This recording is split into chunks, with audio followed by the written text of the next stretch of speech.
Bonjour, c'est Alex de Waterfall Revenue. Il n'y a pas longtemps, j'ai envoyé un email aux membres du cercle privé Waterfall Revenue qui parlait de ce qui fait la valeur d'un CV et d'un profil sur le marché du travail. J'ai eu plusieurs retours de lecteurs sur cet email, dont un qui me demande mais concrètement comment réorganiser mon CV. Alors, je vais répondre à cette question dans cette vidéo, mais tout d'abord, s'il y a encore parmi vous des gens qui ne sont pas abonnés au contenu privé du cercle Waterfall Revenue, je vous invite à cliquer sur le premier lien en description pour vous inscrire. C'est entièrement gratuit, faites-le maintenant pour ne pas oublier. Maintenant, rentrons dans le vif de notre sujet. Comment concrètement réorganiser son CV ? Alors tout d'abord, ton CV ou ton profil LinkedIn, c'est la page de vente de ton profil.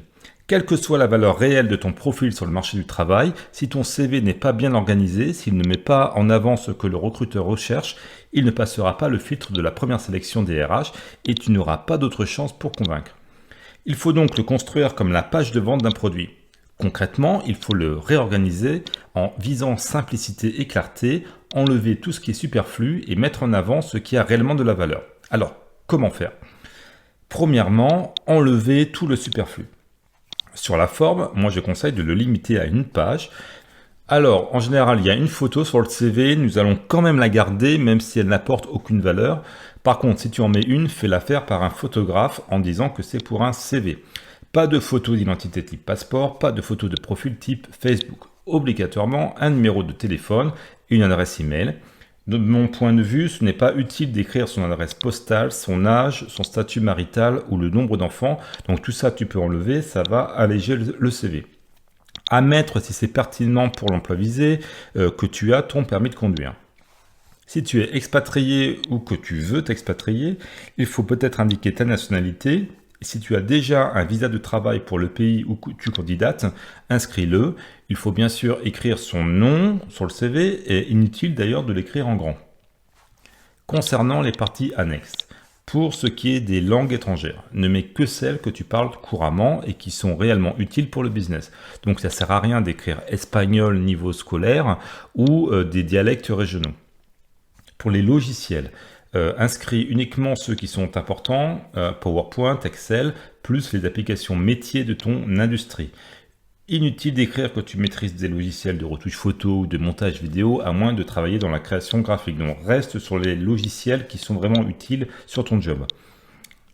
Loisirs, alors à remplir uniquement si tu as des hobbies qui sortent de la norme, sinon de mon point de vue tu peux enlever la section, car si c'est pour écrire que tu aimes lire, voyager et sortir avec des amis, de mon point de vue vraiment mieux vaut ne rien mettre. Même chose pour le sport, si c'est pour écrire que tu fais du jogging, de la natation, du tennis, c'est pas vraiment la peine de le mettre. Par contre, si tu fais quelque chose qui n'est pas banal, ça peut valoir le coup de l'écrire. Par exemple, moi, il y a quelques années, je faisais beaucoup de wakeboard et de planche à voile, et j'avais écrit ça sur mon CV, et ça lui donnait une touche de dynamisme. Alors aujourd'hui, j'ai plus l'opportunité d'en faire là où j'habite, donc j'en parle plus et je l'ai enlevé du CV. Ça, c'est important, hein, quel que soit le loisir ou le sport que tu inscris sur le CV, il faut bien sûr être prêt à en parler. Un jour, moi, j'avais vu sur un CV quelqu'un qui disait faire du rafting. Alors moi, comme j'aime bien les sports d'eau, j'ai branché la candidate sur le sujet, et en fait, elle m'a dit qu'elle en avait juste fait une fois au cours de ses dernières vacances d'été. Donc bon, à mon avis, elle aurait pu s'abstenir de le mettre sur son CV. Donc là déjà, avec ce qu'on vient de voir, si tu appliques ce que je viens de dire, tu as dû faire pas mal de ménage sur ton CV. Maintenant, rentrons dans la partie principale du CV, les sections expérience et formation. Si tu as plus de 5 ans d'expérience, tu peux réduire au minimum la section formation en indiquant que ton diplôme le plus élevé est l'année d'obtention. Si tu as une double formation, par exemple un ingénieur plus un master commercial, il faut bien sûr indiquer les deux. Par contre, le nom du lycée, le type de baccalauréat, les premières années à l'université, voire les errements dans tes études, ça, tu peux tout enlever. D'ailleurs, si tu as un nom de diplôme à rallonge, n'hésite pas à le raccourcir et pour lui donner un peu plus de sens et de visibilité. Si tu as déjà une expérience professionnelle, ce sont les 2 voire 3 dernières expériences qui seront importantes. Et je vais expliquer dans la deuxième partie de cette vidéo comment leur donner beaucoup de valeur. Dès que tu commences à avoir une expérience conséquente, tu peux retirer les stages et les boulots d'été. Également, le thème de ta thèse de fin d'année, ça tu peux l'enlever car c'est rarement pertinent. Concernant les expériences professionnelles, je conseille de synthétiser les plages de date en ne laissant que les années. Donc au lieu d'écrire de décembre 2017 à mars 2019, tu écris juste 2017-2019. D'ailleurs, c'est une très bonne méthode pour éviter de montrer des trous dans un CV, voire de cacher des expériences où tu n'as pas été maintenu dans ta période d'essai. Par contre, il faut être assez précis sur les 12 derniers mois et honnête par rapport à ta situation actuelle. Les noms des lieux, il faut les synthétiser. Ne laisser que le nom de la grande ville la plus proche, n'écrire le nom du pays que si le CV a une dimension internationale. Normalement, si tu appliques tous ces conseils, il doit te rester une ossature légère avec des plages d'années, le nom des entreprises et la fonction exercée. Maintenant que le grand ménage a été fait, passons ensemble à la deuxième étape de la réorganisation. Deuxième étape, se vendre et démontrer ses compétences. Un CV, c'est comme un prospectus de vente. Il faut attirer l'attention. C'est un support de communication qui doit servir à connecter avec le recruteur et lui donner envie d'en savoir plus. Tout en haut du CV, je recommande d'aménager un espace pour écrire en gros un titre, des mots-clés, voire un petit paragraphe synthétique. Il faut tout d'abord que tu trouves une courte phrase ou quelques mots-clés, 3 mots-clés c'est parfait, qui présentent parfaitement ta proposition de valeur. Pour moi, ça c'est très important, mettre en avant tout en haut du CV ta proposition de valeur. Ce ne sont que quelques mots, mais c'est ton accroche et tu dois passer beaucoup de temps pour trouver la bonne formule. Juste en dessous, tu peux mettre un petit paragraphe explicatif. Ce n'est pas obligatoire, mais cela peut, selon ton cas, être utile, surtout de nos jours où la lettre de motivation est de moins en moins regardée, voire complètement inexistante. Pour ceux qui ont peu d'expérience, toute cette partie supérieure va aider à meubler le CV. Cette approche doit montrer quelles sont tes compétences principales. C'est donc un mix de hard skills et de soft skills. Alors, attention à ne pas mettre des choses trop générales. Exemple, on n'écrit pas juste marketing, mais expert marketing digital. On n'écrit pas développeur informatique, mais développeur front-end React ou développeur expérimenté Java. On n'écrit pas juste acheteur, mais acheteur dans l'aéronautique ou acheteur dans l'industrie. Surtout, ne jamais tomber dans la banalité. Et quand tu postules pour un poste précis, il ne faut pas hésiter à modifier cette accroche pour introduire les mots-clés de l'annonce, voire carrément l'intitulé du poste sur lequel tu postules. Bref, il faut te qualifier pour être présélectionné dans le pack de CV que le service RH transmettra au manager recruteur. Également, tous ces éléments doivent se retrouver sur ton profil LinkedIn. Ton CV, tu vas très certainement le transmettre sous forme électronique. En PDF, c'est mieux. Et les grandes entreprises vont le mettre dans une base de données interne qui comporte un moteur de recherche. C'est donc important pour ton CV, tout comme sur LinkedIn, de te positionner sur les bons mots-clés. Comme ça, un recruteur pourra te trouver et si tu veux en savoir plus sur le sujet, je te recommande de te documenter sur le SEO, c'est-à-dire l'optimisation des contenus pour les moteurs de recherche. Donc maintenant que ton CV a été présélectionné, il va atterrir dans le pack de CV que le manager, le chef de service, va consulter. Ton ou ta future chef va sélectionner une dizaine de CV maximum pour faire passer des entretiens. De nos jours, il y a souvent un premier entretien téléphonique ou vidéoconférence avant de demander au candidat de se déplacer physiquement. Le manager recruteur, lui, il va avoir une autre lecture que les RH ou le cabinet de recrutement. Il va chercher à comprendre quelle est ton expérience dans un certain nombre de compétences et il va essayer de jauger si tu es au niveau qu'il recherche. Et également, ça c'est important, si tu as la capacité de t'adapter facilement au nouvel environnement de travail. Donc pour ça, il faut que les dernières expériences du CV soient bien valorisées. Donc décrire en quelques mots tes plus grands succès.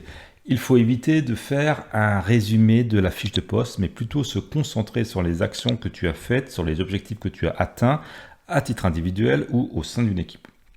Exemple, réorganisation, nomenclature produit et réduction des stocks de moins 20%, ou leader de projet développement application bancaire en bootstrap 90 jours, augmentation du ROI de 50% des campagnes publicité digitales, implémentation process d'automatisation de la clôture comptable mensuelle, optimisation de la flotte de véhicules, économie 20%, augmentation de la valeur du portefeuille client de 25% en 3 ans.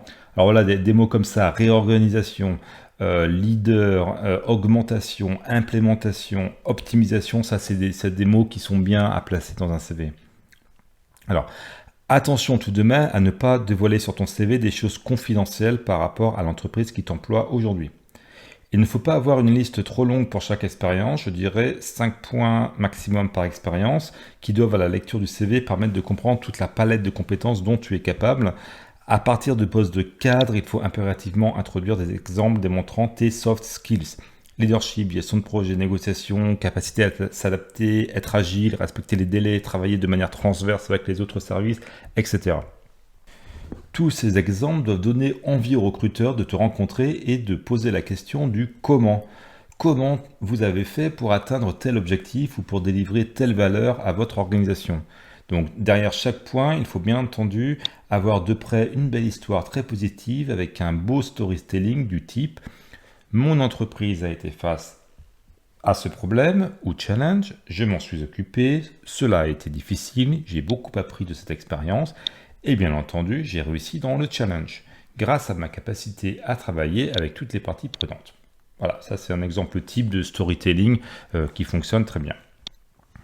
Pour les expériences les plus anciennes, le titre du poste et le nom de l'entreprise peut être suffisant, donc inutile d'en dire beaucoup, sauf si cela a un intérêt par rapport au poste visé.